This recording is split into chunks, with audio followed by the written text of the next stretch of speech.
Now hold your breath for a dance performance by junior sections, which perhaps is one of the best performances of the day. I would like to call the junior sections to come on the stage and show your performance.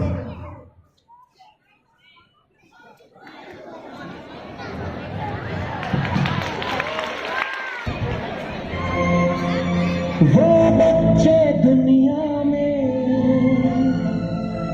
खुश नसीब होते हैं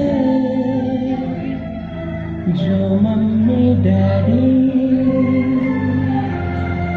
के करीब होते हैं।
in junior sections were really incredible. The dance have held captive everywhere. These are yet more mesmerizing performances.